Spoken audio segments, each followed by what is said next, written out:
Grief changes people, but sometimes it reveals the darkest truths about those closest to us. When my young son passed away, I expected support, comfort, and love from my parents. Instead, they made a choice that cut deeper than any wound. They didn't even show up to his funeral. Their excuse? A vacation they didn't want to cancel. As if that wasn't enough betrayal, weeks later they came to me with an outrageous demand. They wanted my son's $850,000 trust fund to pay for my sister's dream wedding. When my son passed away, it felt like the world collapsed beneath me. No parent is ever prepared to bury their child, and every moment leading up to his funeral felt like I was drowning in grief. In those dark days, the only thing I hoped for was the comfort of my family, especially my parents. I wanted them standing beside me, holding me up when I could barely breathe. But when the day came, they were nowhere to be seen. They told me they couldn't rearrange their vacation plans, as if a trip was more important than saying goodbye to their own grandson. Their absence wasn't just painful, it was a knife in the back. I tried to make sense of it, tried to tell myself maybe they were too broken to face the loss, but their casual excuses proved otherwise. They brushed it off as if it wasn't a big deal, leaving me to mourn alone. Instead of support, I was met with indifference, and in that moment, I realized I couldn't count on them even in my worst heartbreak. I wasn't just grieving my son, I was grieving the parents I thought I had. Before my son was even born, I had started planning for his future. I wanted to make sure he would always have opportunities, no matter what life threw at him. Over the years, I built a trust fund in his name, $850,000 that was meant to cover his education, give him security, and one day help him start his own life. After he passed away, the trust legally reverted back to me as his trustee. It wasn't just money to me, it was a symbol of my son's future, a piece of him that I held onto after everything else was gone. Unfortunately, my parents also knew about the trust. They had been aware of it for years, and instead of treating it as sacred or respecting what it meant, I began to notice a shift in their tone whenever the subject of money came up. Their questions felt less like curiosity and more like calculation, as if they were quietly plotting ways to get their hands on it. I didn't want to believe it at first, but soon enough, their true intentions became painfully clear. Not long after my son's passing, my sister announced her engagement. From the beginning, it was clear she wanted a wedding that would rival a royal affair, lavish venue, designer dress, endless guest list, the works. I thought little of it at first. If she wanted to go big, that was her choice. But then my parents sat me down for a conversation that left me speechless. They said it was time for me to do something meaningful with my son's trust fund. According to them, paying for my sister's extravagant wedding was the perfect way to honor him. I'll never forget their exact words, "It's what your son would have wanted, to keep family happy." My jaw nearly hit the floor. They weren't just asking for a contribution, they wanted the entire $850,000. The money I had saved for my son's life, they wanted blown on flowers, catering, and champagne. In that moment, I felt like I was staring at strangers. Their lack of empathy was staggering, and their audacity was beyond anything I could have imagined.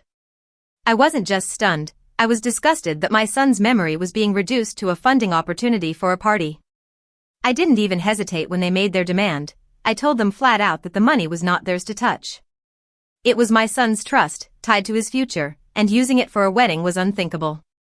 Instead of backing down, my parents turned on me with venom I never expected. They accused me of being selfish, of clinging to grief just to spite my sister.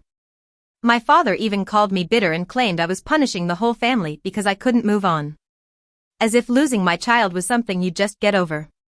My sister, never one to miss an opportunity, jumped in with her own cutting words. She said her wedding was more important than dwelling on grief and that my refusal was ruining what should be the happiest moment of her life.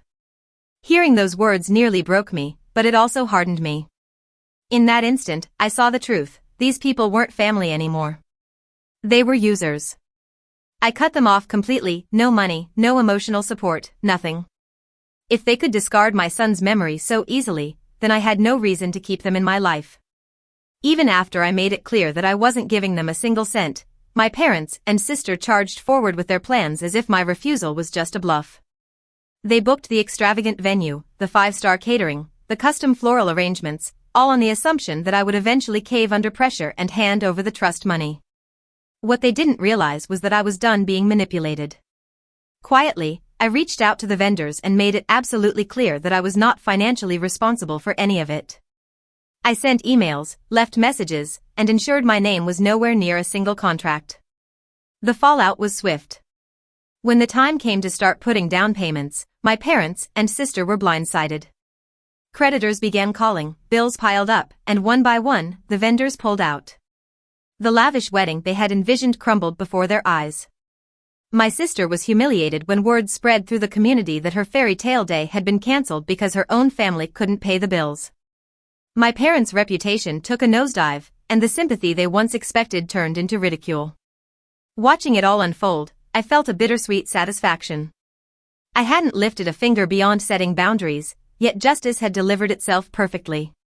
In the quiet that followed all the chaos, I finally had time to reflect on everything that had happened, the grief of losing my son, the betrayal of my parents, and the cruelty of my sister. It became painfully clear that no matter how much I wished otherwise, they were never going to respect my loss. To them, my son's death wasn't a tragedy, it was an opportunity. That realization hurt, but it also freed me. I stopped wasting energy hoping they would change and instead focused on honoring my son's memory in my own way.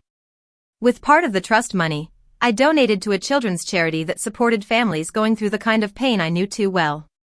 Knowing that other children would benefit, that lives might be changed for the better, brought me a sense of peace I hadn't felt in months. It was far more meaningful than funding a party that would have been forgotten within weeks. I may never fully heal from losing my son, but I learned something vital. Boundaries protect more than money, they protect dignity. My parents will never manipulate me again, because I finally understand the power of saying no and walking away. Sometimes revenge isn't about grand gestures, it's about standing firm when others try to exploit your pain. My parents chose selfishness over compassion, and my sister believed her wedding deserved more than my son's memory. They ended up losing everything they wanted, while I found peace by honoring my child's legacy in my own way. If this story teaches anything, it's that family isn't defined by blood, but by loyalty, love, and respect. And no amount of money can buy those values.